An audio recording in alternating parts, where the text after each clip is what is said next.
In political physics, the rules are absolute. Every extreme unchecked political action triggers an equal and opposite structural reaction. For the past decade, the right-wing pendulum swung entirely into corporate deregulation, corporate extraction, and tax breaks for monopolies. The donor class thought they could starve out the working class indefinitely without ever facing a countercorrection. But that momentum just stalled. Under Mayor Zohran Mamdani in New York, we are witnessing the definitive snap of the pendulum swinging back to the populist left. Progressives are building a material asset-focused framework that is about to disrupt the entire establishment landscape, the same way Donald Trump's populist surge did for the right. And the political elite are so terrified of this working class pushback that they are actively paralyzing federal election protections right before the midterms. The corporate board is completely exposed, and the donor class has officially ran out of tricks. So let's look at the ledger and break all this down.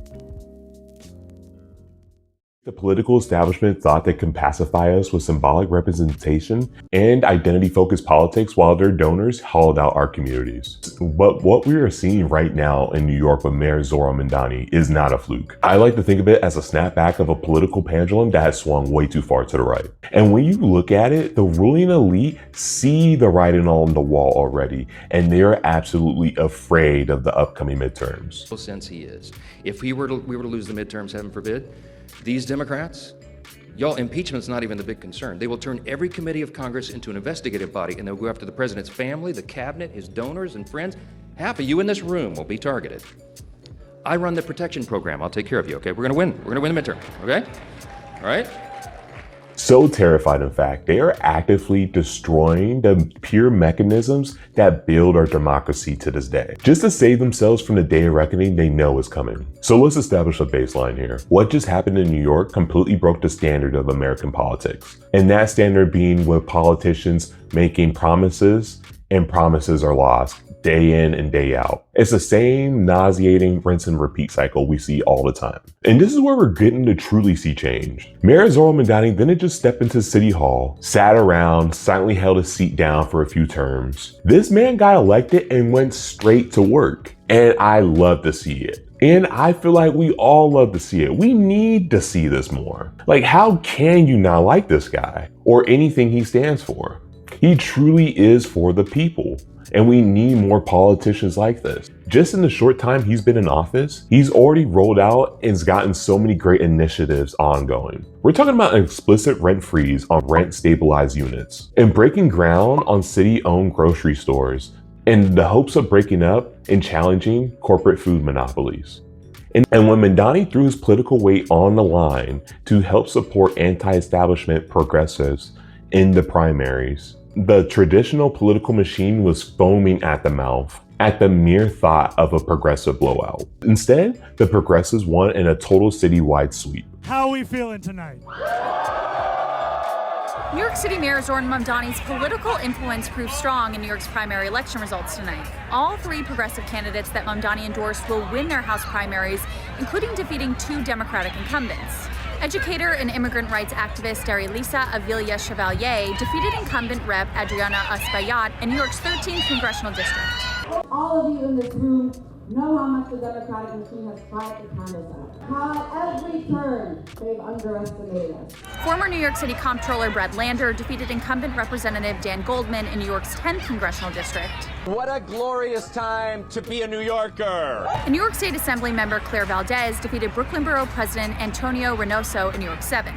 When independent outsiders like Daria Elisa Chevalier completely dethrones a 5-term machine incumbent, and Brad Lander upsets the centrist consensus, the corporate donor class loses control of the local ledger. Now let's talk about why the far right is in an absolute state of panic. If a political regime actually had a material message that can help improve your life, they wouldn't feel the need to build systemic obstacles around your right to vote. Look at the breaking news that's just came out of Washington. With only 100 and some days right before the midterm, Donald Trump just used his newly expanded executive powers to fire all 3 remaining members of the United States Election Assistance Commission.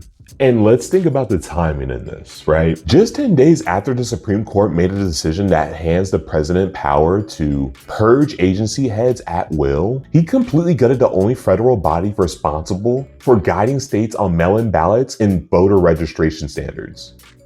President Donald Trump has ousted all remaining members of a bipartisan federal election commission charged with assisting state and local elections officials. It's the latest move in the Republican president's effort to expand White House influence over how U.S. elections are conducted, just months ahead of the 2026 midterms. Trump's executive action follows a recent U.S. Supreme Court ruling that gives the president new personal authority to fire members of independent agency boards. Trump removed the commission's two Democratic members, Thomas Hicks and Benjamin Hovland. The panel's Republican member, Christy McCormick, resigned. Former Republican Commissioner Donald Palmer voluntarily left his post earlier this year.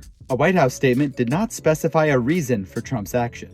This agency is now completely paralyzed. And you're probably wondering to yourself, well, why is that? Well, you probably aren't wondering that. We all know the answer. And that's because the right wing can see the writing on the wall. They know their day of reckoning is just around the corner. They can see the left wing pendulum swing coming back with a full force. And they know they cannot win an election based on true merit. When you can't deliver on an actual material message for the working class, you stoop down to the level of providing cheap cultural gimmicks for a sense of restoring false popularity. While the price of gas spikes and everyday families are seeing their bank accounts dented by inflation, the Trump administration is high on an ego trip.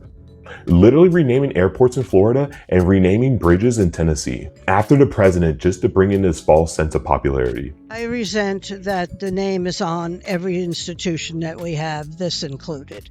I resent that we have to have every institution in this country being named after Donald Trump. We're here at what used to be called the Palm Beach International Airport and is today officially called the President Donald J. Trump International Airport. Patently absurd that we're spending taxpayer money to rename an airport after a criminal that's sitting in the White House making the world worse in every possible dimension. I mean, fresh off the NATO summit this week, Donald Trump has plunged America back into a war with Iran. Gas prices are once again on the rise. Inflation is still way too high. Oh, and today, home prices in the United States hit an all-time high. Don't worry, everyone, because the Trump administration and his crack economic team are on the case. They're hard at work, clearly. In fact, Treasury Secretary Scott Bessent rushed back from the NATO summit, flew directly to Tennessee to handle one of those top priorities in this country.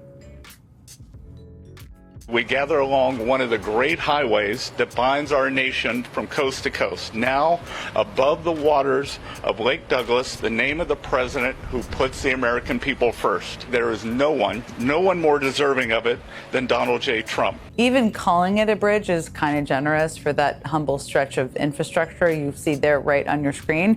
But those kind of ego-stroking tributes really do seem to be the #1 priority for Trump and his allies these days. They're quite literally spending their legislative hours trying to pass a 250-foot triumphal arc in DC, while their Justice Department appointees quietly wade through massive corporate mergers that will form monopolies and drive your grocery prices sky high. Are undermining U.S. attorneys' efforts to scrutinize a string of proposed corporate mergers, which could lead to monopolies, which ultimately leads to higher costs for consumers. This is the exact coordination where symbolic distractions are met with corporate corruption. The political elite love to play the culture war game because empty obstacles cost their elite donors nothing and take up all of our time and discussion. The reason why voices like Mamdani are so resonant with people of today is because he looks past all the political BS and looks at the source in the flow of the capital and what he can do for the people that need it. So what does this all mean for us, guys? True political literacy means our collective power can move this country in the right path over the next 5 to 10 years. But that means being active and attentive to what's going around in your own zip codes. The midterms are happening this year. This is not a dress rehearsal for future voting cycles. This is the exact moment to change the board for you, me, and our collective future. We need to stand guard against the hand-picked elite talking tools, look past the media smoke, and back candidates who refuse to take corporate backing and refuse to be bought out by tech monopolies. And also refusing to take any APAC money at all. Let me just put that out there too. So let's close out the video on this note, guys. Are we truly ready to move past the distraction of cultural wars and collectively organize around a true cause? Or are we going to let the establishment buy another election cycle with empty symbolic gestures? Drop your strategy in the comments below, smash that like button, subscribe to the channel, and I hope to see you guys on the next video. Peace!